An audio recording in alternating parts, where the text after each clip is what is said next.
সব বন্ধুদের শুভ দুপুর।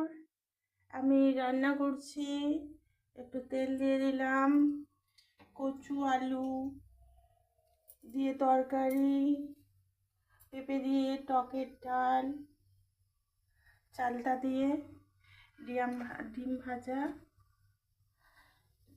ডিমটা দিয়ে দিলাম। একটু পেঁয়াজগুলো আমি বড় কাটে পেঁয়াজ, ছোটো করতে পারি না। ডিমের অবশিষ্ট অংশটাও আমরা ছাড়ি না।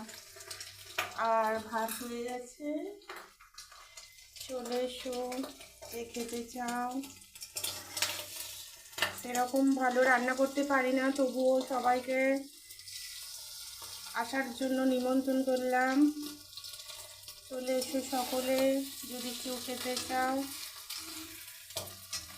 ডিম ভাজা, তরকারি, ডাল, ভাত, সব বাটা মশলা এখানে আমি হাতে বেটে